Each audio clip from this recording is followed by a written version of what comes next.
My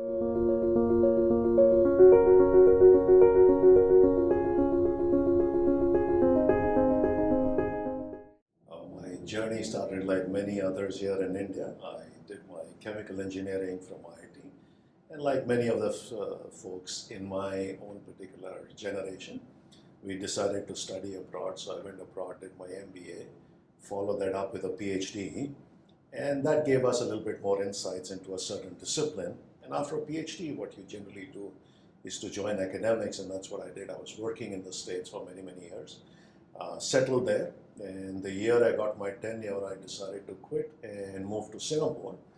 But I did spend 1 year here in India, and one of the reasons was just understanding Asia a little bit more. And then once been in Singapore for almost 2 decades now, and since that particular time, it's been a rich journey, going through many different experiences. At some particular point in time, my students nominated me for this particular award, and you have to have a little bit of luck on your side, and that's the way it turned out. So the journey has been across continents, across different places, and also different experiences. So that's the way, and now here back again in Delhi, my hometown. There's almost no shortcuts, there are no keys, you have to be earnest. My strategy is a very simple one, that when you teach, what you need to do is to make it content rich. You need to make sure that whatever you deliver, it's not about what you deliver, it's not about how you deliver, it's about what you deliver, and the way that what I call tie and you connect the dots for the students.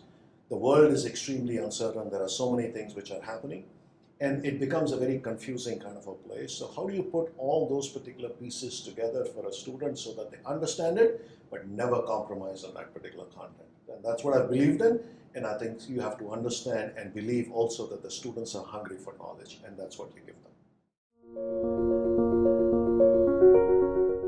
It's not just Indian IT companies. I think global companies themselves are struggling with all this new phenomena which is occurring. We don't have dominant leaders in this particular field, but what everybody seems to be doing is investing a lot into these particular areas, and these are bets that you take. So unless you are willing to make that particular bet, it's not going to happen. And the way to make that particular bet, I don't mean in terms of resources, which is financial, it's in terms of human capital. You have to change the kind of people that you've hired, because things like cryptocurrencies, things like machine learning, it's not going to happen if you don't have the right talent. So you have to go out and compete for that particular right talent. You have to give them that particular freedom, and that's it's a very different way of operating now than Indian IT companies or most IT companies which were in the services domain.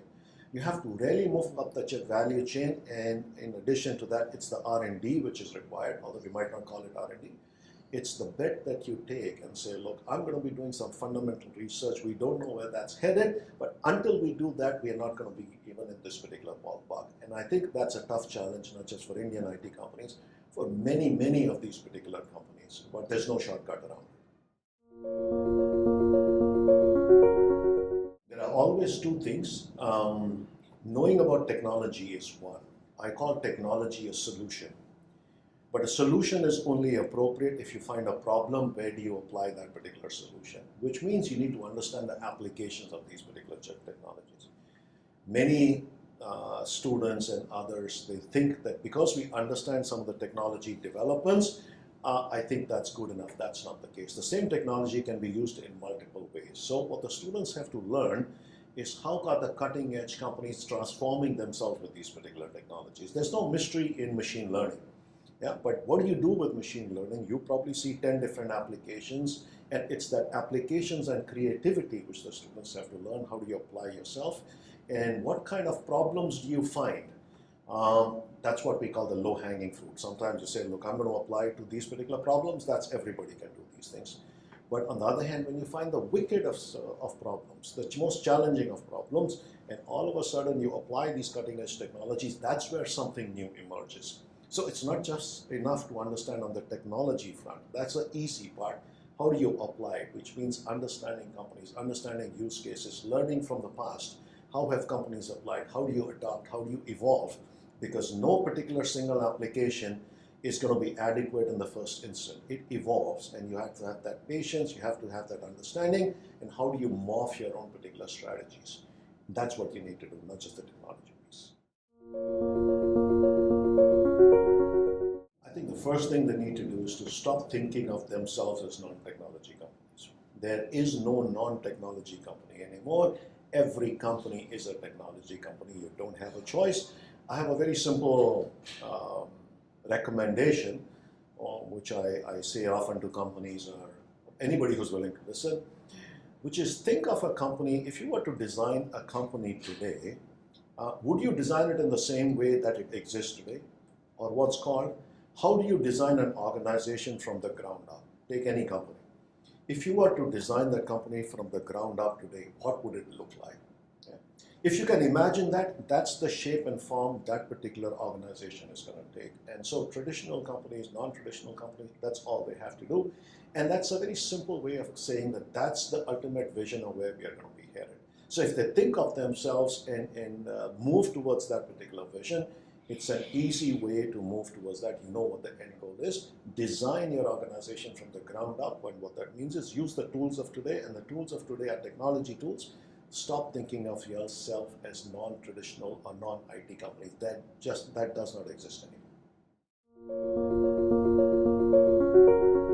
You want to get the best out of either a business school or wherever you go, you got to be curious. You got to have an open mind. I often say there's a very big difference between adult learners and child learners. Adult learners pay a whole lot of attention, but if and only if they think that something is important. On the other hand, children are very curious. Today's world is not about, if you get too narrowly focused, you miss many other mental models that you have. Be curious, be open, never think that a discipline is irrelevant, you damn never know. So if you go with that open mind, curiosity, in addition to the knowledge that you're going to be learning, you're probably going to have a perspective which is going to be a whole lot more holistic than anything else. That's probably the best way to go, at least my 2 cents worth of advice to great Lakers or any of my students.